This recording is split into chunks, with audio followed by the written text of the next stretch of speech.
The cafe was louder than usual. Too many voices. Too many footsteps rushing past.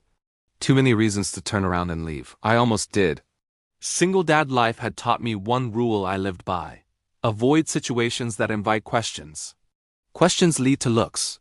Looks lead to explanations. And explanations drain whatever energy you thought you had left. All I wanted was coffee and 5 quiet minutes. My 7-year-old daughter Lily tugged gently at my sleeve as we reached the entrance. That's when I noticed her. She was struggling with the door. People walked past like she was part of the furniture. Some didn't see her. Others saw her and chose not to.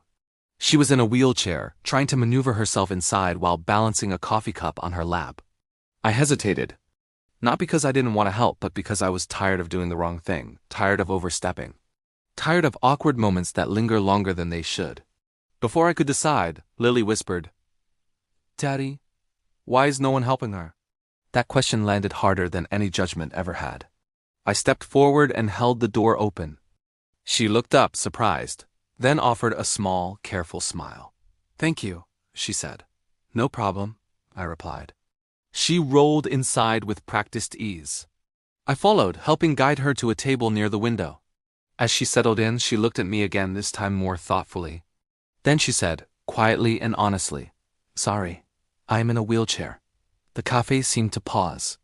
I didn't rush to answer. Not because I was uncomfortable, but because I wanted my words to matter. I smiled. "You don't need to apologize," I said. "My daughter and I are just glad you're here." She blinked once, like she hadn't expected that. Lily climbed onto the chair beside me and waved. "I'm Lily. My dad makes the best pancakes in the world." That did it.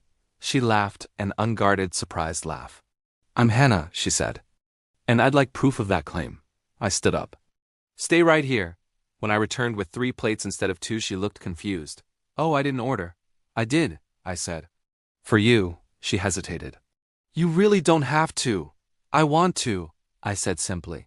Something shifted, not in the room, but in her.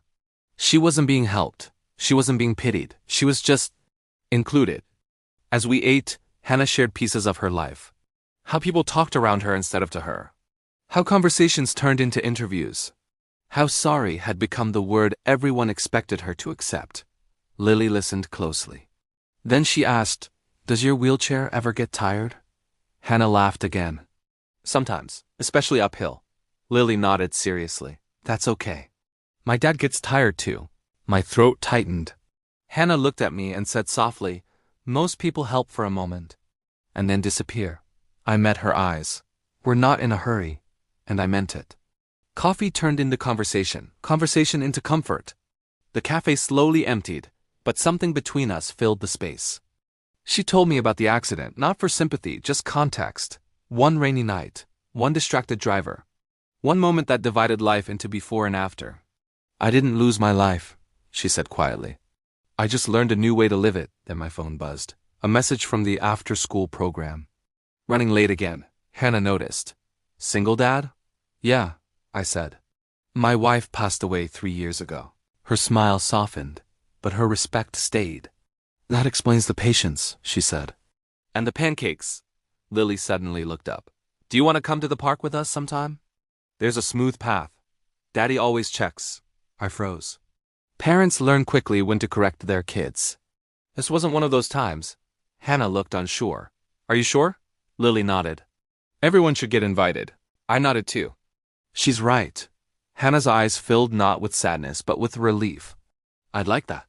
Later that afternoon the park was quiet.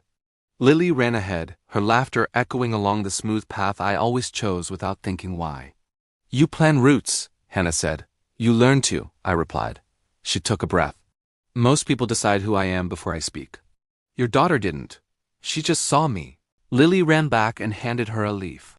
"This one's strong," she said. "It didn't tear." Hannah held it like it mattered. "It did. When someone stared too long, I moved my chair closer, not protective, just present." She exhaled. "Thank you." Then Lily asked, "Can Hannah come to dinner?" The world paused. And for the first time in years, I wasn't afraid of what people might think. I was afraid of missing something that mattered. I smiled. "I think that's a wonderful idea." I didn't know it yet, but that dinner would change everything. I thought I knew about family,